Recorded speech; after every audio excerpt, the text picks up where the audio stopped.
സംസ്ഥാനത്ത് റേഷൻ വിതരണം വീണ്ടും മുടങ്ങി. ഇ-പോസ് മെഷീൻ തകരാറിലായതിനെ തുടർന്നാണ് റേഷൻ വിതരണം മുടങ്ങിയത്. രാവിലെ മുതൽ റേഷൻ വിതരണം തടസ്സപ്പെട്ടു. സൈറ്റിൽ നിന്ന് ബില്ലുകൾ ഡൗൺലോഡ് ചെയ്യുന്നതിനും കാലതാമസമുണ്ടായി. വിവരങ്ങളുമായി തിരുവനന്തപുരത്ത് നിന്ന് പ്രശാന്ത് ശങ്കരമംഗലത്ത് ചേരുന്നു. പ്രശാന്ത്, കഴിഞ്ഞ കുറേ നാളുകളായി ഇ-പോസ് മെഷീൻ തകരാറിൽ ആവുകയാണ്. ഈ സാങ്കേതിക പ്രശ്നം തന്നെയാണോ റേഷൻ മുടങ്ങാൻ കാരണം, അതോ അധികൃതർ മറ്റെന്തെങ്കിലും കാരണങ്ങൾ പറയാതിരിക്കുന്നതാണോ? നിലവിൽ സാങ്കേതിക പ്രശ്നം തന്നെയാണ് ഈ റേഷൻ മുടങ്ങാൻ കാരണമെന്നാണ് നമുക്ക് മനസ്സിലാക്കാൻ കഴിയുന്നത്. ഇ-പോസ് മെഷീൻ രാവിലെ തന്നെ തകരാറിലായി. നിരവധി ആളുകളാണ് റേഷൻ വാങ്ങാനായി എത്തിയത്. എത്തുമ്പോൾ ഈ ഇ-പോസ് മെഷീൻ തകരാറാവുന്ന സാഹചര്യം ഉണ്ടാകുന്നു. സൈറ്റിൽ നിന്നും ബില്ലുകൾ ഡൗൺലോഡ് ചെയ്തെടുക്കാൻ കഴിയാത്തൊരു സ്ഥിതി ഉണ്ടാകുകയും ചെയ്തു.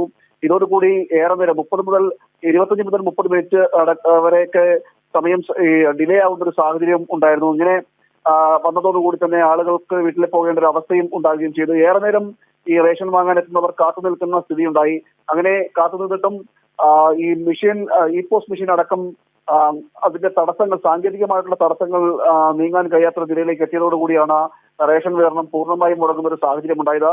നമുക്കറിയാം, ഇന്ന് ലോക ഭക്ഷ്യദിനം കൂടിയാണ്. ഈ ഭക്ഷ്യദിനത്തിലാണ് ഈ സംസ്ഥാനത്ത് ജനങ്ങൾ ഭക്ഷണം കിട്ടാതെ ബുദ്ധിമുട്ടുന്ന ഒരു സ്ഥിതിയിലേക്ക് എത്തിയതെന്നും കൂടി പറയേണ്ടിയിരിക്കുന്നു. കാരണം കഴിഞ്ഞ കുറെ നാളുകളായി ഇ-പോസ് മെഷീനുമായി ബന്ധപ്പെട്ട തകരാറുകൾ ഈ റേഷൻ വിതരണത്തെ തടസ്സപ്പെടുത്തുന്ന ഒരു സാഹചര്യം നിലനിൽക്കുന്നുണ്ട്. എന്നാൽ അടിയന്തര നടപടികളോ അല്ലെങ്കിൽ അതിനെ നന്നാക്കുന്നതുമായി ബന്ധപ്പെട്ട നടപടികളൊന്നും ഇതുവരെ ഈ ഫലവത്തായിട്ടില്ല എന്നാണ് ഏറ്റവും എടുത്തു പറയേണ്ടത്.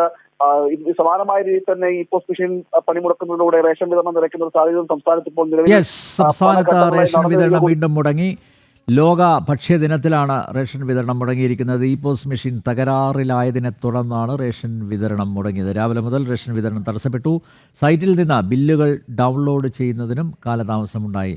പ്രശാന്ത് ശങ്കരമംഗലത്താണ് തിരുവനന്തപുരത്ത് നിന്ന് വിശദമായ വിവരങ്ങൾ നൽകിയത്.